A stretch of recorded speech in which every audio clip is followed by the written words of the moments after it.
Hello friends, कैसे हो आप सभी। उम्मीद है कि बढ़िया मस्त और ज़बरदस्त होंगे। आज की इस वीडियो के अंदर हम लोग प्रश्नावली 3.4 का क्वेश्चन नंबर 1, 2 और 3 को सॉल्व करने वाले हैं। तो बने रहिएगा एंड तक और चैनल पर नए होंगे तो सब्सक्राइब कर लीजिए। चलिए पहले नंबर क्वेश्चन से स्टार्ट करते हैं। जैसा कि क्वेश्चन में यहाँ पे बोला गया है कि बताइए कथन सत्य है या फिर असत्य है। सत्य है तो सत्य लिखना है, असत्य है तो असत्य लिखना है। ठीक, जैसे यहाँ पे क्या है क्वेश्चन कि सभी आयत वर्ग होते हैं। बिल्कुल ये गलत बात है। आयत क्या होता है? जिनके आमने सामने की भुजाएं बराबर होते हो तो वो हमारा होते हैं आयत। लेकिन वर्ग का फॉर्मूला क्या होता है या वर्ग का परिभाषा क्या होता है कि उनके चारों भुजाओं आपस में सेम होनी चाहिए, इक्वल होनी चाहिए, बराबर होनी चाहिए। लेकिन आयत में क्या होता है कि आमने सामने की भुजाएं बराबर होती है। जैसे हम लोग एक आयत को बना लेते हैं, दूसरी तरफ एक वर्ग को बनाते हैं। ठीक, अब दोनों में डिफरेंस क्या है? देखो, इसके आमने सामने की भुजाएं बराबर है। यहाँ पे क्या है कि वर्ग में चारों भुजाएं बराबर, तो अंतर है कि नहीं? बिल्कुल अंतर है। इसमें चारों बराबर है, इसमें चारों क्या है? अलग अलग है। ठीक, दो बराबर है, दो अलग है। इस तरीके से यहाँ पे हम क्या कर सकते हैं? ये नहीं होगा। ठीक, तो यहाँ पे आंसर जो इसका बन जाएगा वो असत्य हो जाएगा। ठीक, अब देखो बी नंबर का क्वेश्चन है सभी पतंगें समचतुर्भुज होती है, तो ये भी कभी नहीं। देखो ये पतंगें हैं, ठीक, ऐसे होती है पतंगें। अब इसमें क्या, पतंग तो ऐसी होती है। ठीक, इसमें समचतुर्भुज होने के लिए क्या क्या होनी चाहिए? तो सबसे पहले आपस में सारी भुजाएं बराबर होनी चाहिए। दूसरी कंडीशन में यहाँ पे क्या होना चाहिए? उनकी जो यहाँ पे विकर्ण है वो हमेशा कितने 90 डिग्री के कोण पर कटती है। ठीक, तो यहाँ पे देखो ये तो बराबर हो जाएंगे। जो भी हमारा ये समचतुर्भुज में है, ये पतंग जो है सो, पतंग में जो है सो ये सभी भुजाएं बराबर हो सकती है। लेकिन यहाँ पे जो इनका कर्ण है, विकर्ण है, ये 90 डिग्री पर क्रॉस नहीं करेगा। ठीक, इसलिए क्या है? असत्य बन जाएगा, ये नहीं होगा। अब देखो सी नंबर का क्वेश्चन में क्या कहता है कि सभी सम चतुर्भुज समांतर चतुर्भुज होती हैं। बिल्कुल भाई, जो भी हमारा समांतर चतुर्भुज है वो क्या होता है? एक सम चतुर्भुज ही होता है। देखो जितना भी हमारा सम चतुर्भुज है, सम चतुर्भुज क्या होता है? जिनके आपस में सारे भुजाएं सेम होता है। तो देखो इसमें हमारा सम चतुर्भुज में क्या होता है कि आमने सामने की भुजाएं समांतर होती है। तो ये हमारा एक समांतर चतुर्भुज तो पहले से ही है। तो यहाँ पे क्या है?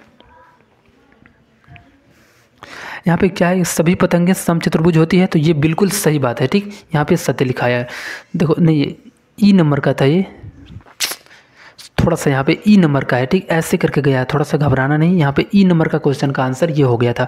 अब सी नंबर क्वेश्चन सभी समांतर चतुर्भुज क्या होते हैं? समांतर चतुर्भुज होते हैं। बिल्कुल ये सत्य बात है। ठीक, क्योंकि समचतुर्भुज कौन होता है? जिसका आपस में आमने सामने की भुजाएं बराबर हो और यहाँ पे समांतर भी हो। अब देखो डी नंबर का क्वेश्चन है, यहाँ पे ए बी सी, अरे यार डी यहाँ पे है ना। चलो ई नंबर का, अच्छा बी नंबर का देख लेते हैं। बी नंबर कहाँ है?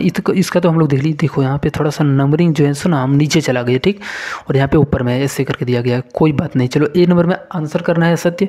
उसके बाद अगर यदि बी नंबर में देखेंगे तो बी नंबर में क्या करना है? जो किया है सत्य हो जाएगा। उसके बाद सी नंबर में देख लेते हैं। ठीक, तो सी नंबर में क्या है कि सभी वर्ग सम चतुर्भुज और आयत भी होते हैं।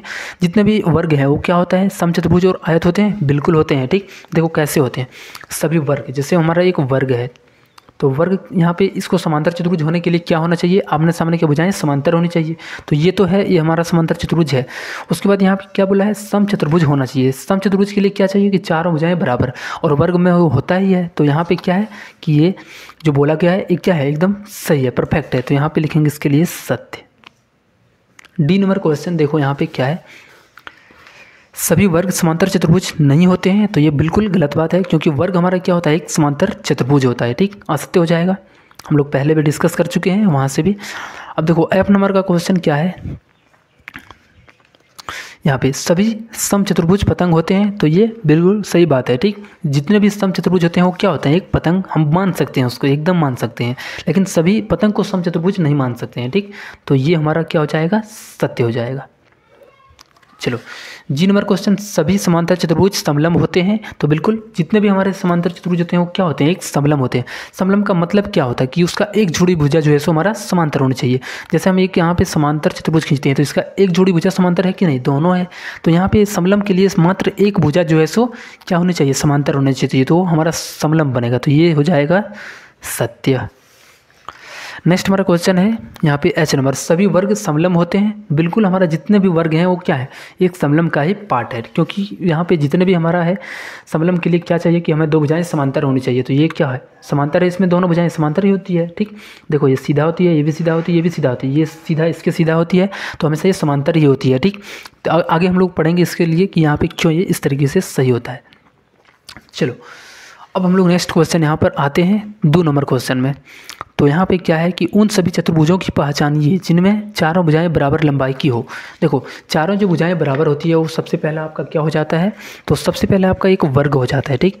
एक आपका पहले जो आंसर हो जाएगा वो वर्ग हो जाएगा। और एक सेम टाइप का एक सम चतुर्भुज भी होता है जिसके सारे जितने भी भुजाएं होती है वो इक्वल होती है, बराबर होती है, ठीक। अब देखो यहाँ पे हमारा नेक्स्ट हमारा बी नंबर क्वेश्चन है। यहाँ पे क्या है कि 4 समकोण होने चाहिए। तो 4 समकोण किस में होती है बताओ अपना फिगर देख के। एक तो वर्ग हो जाती है, दूसरी हमारी एक आयत होती है, ठीक, जिसमें चारों कोण क्या होती है, समकोण यानी 90 डिग्री का एंगल होती है।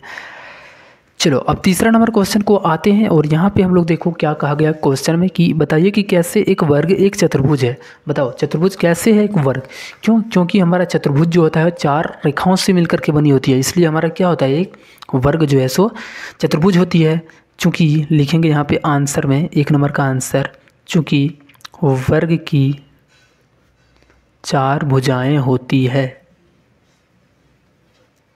इसलिए हमारा क्या है एक चतुर्भुज है।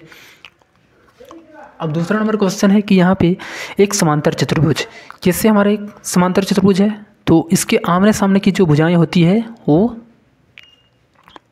समांतर होती है। आमने सामने की भुजाएं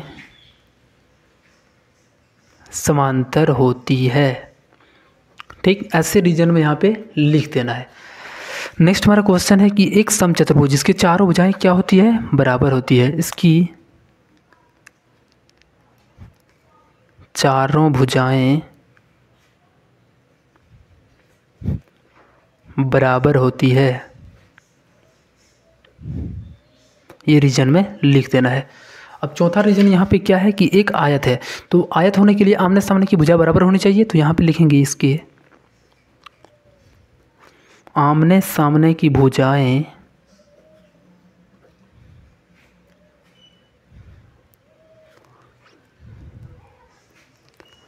बराबर होती है, बस इतना लिख देना है, ठीक।